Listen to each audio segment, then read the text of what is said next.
It really makes me mad when I talk to students a week before their official LSAT test date who still don't know the difference between necessary assumptions and sufficient assumptions in LSAT logical reasoning. My goal is to help you avoid making that mistake.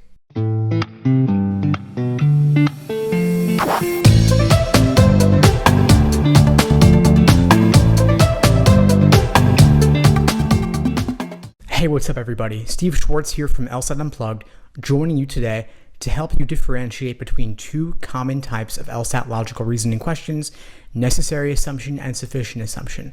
Although they both contain the word assumption in the question stem, they are asking for very different things. Let's break it down. Necessary assumption questions use keywords like depends upon and requires and assumes in the question stem.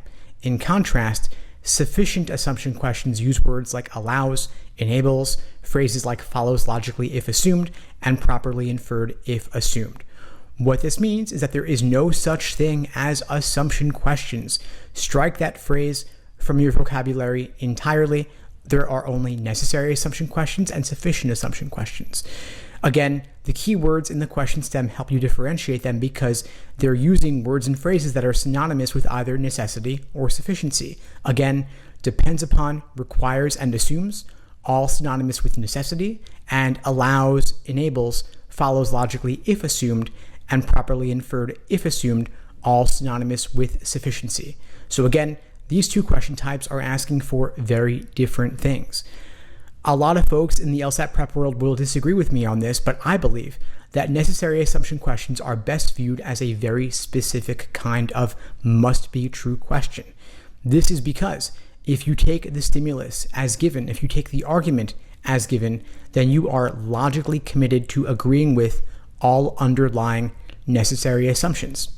In contrast, sufficient assumption questions open the door to new information.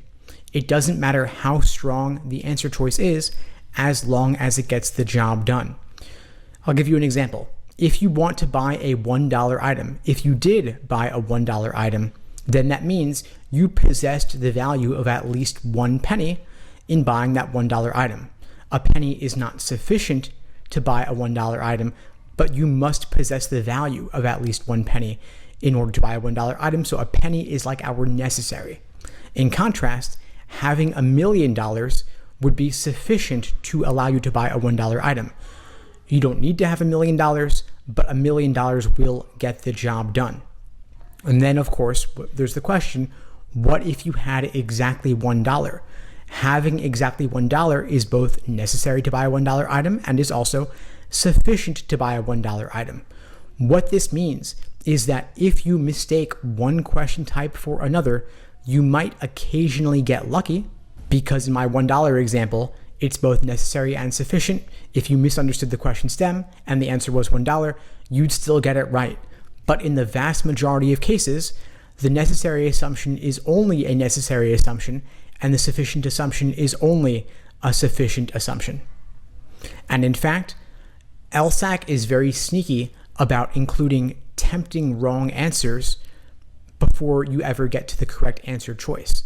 So in the famous rattlesnake folktale question in Prep Test 30, one of the first answer choices is a sufficient assumption, and the correct answer is a necessary assumption and appears much later in the answer choices. I won't assign actual letters here because I don't want to spoil anything for those of you who haven't done this question yet. Look it up. It's an incredibly difficult question, but it illustrates this point about necessary versus sufficient. Sufficient being really tempting because we like strong language. Folks tend to gravitate towards strong language. And in sufficient assumption questions, that is totally fine. We don't care how strong the choice is as long as it gets the job done. But in contrast, for necessary assumption questions, we want to gravitate towards more moderate language because more moderate language is more likely to have been required by the stimulus than more extreme language would be. If you find it helpful, you could think about sufficient assumption questions like being super strengtheners because we don't care how strong they are as long as they get the job done. Of course, having $1 million would be overkill to buy a $1 item, but it will achieve that objective. In contrast, for necessary assumption questions, we want to gravitate towards moderate language. Moderate is totally fine. Obvious is totally fine. A lot of students will actually tend to dislike necessary assumption answer choices because they seem too moderate, too obvious, not strong enough. But that is not the proper perspective from which to view this question type. We like moderate, we like obvious because, after all, like I said, this is best viewed as being a very specific kind of must-be-true question. Inferences seem obvious when you already have the given information because they are not really telling you anything that you did not already know. I'm highlighting the difference here between these two question types because they are both guaranteed to show up on your LSAT exam.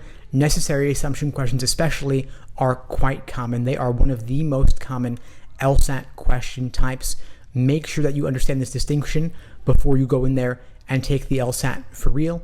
If you would like my help in preparing for the LSAT, there are a number of ways I could support you, whether it's through my live online classes via Zoom, on-demand video courses, small group coaching, and one-on-one coaching.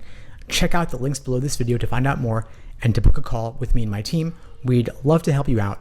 And if you found the video helpful, please do me a favor, like the video, leave a comment, and subscribe to the channel if you haven't done so already.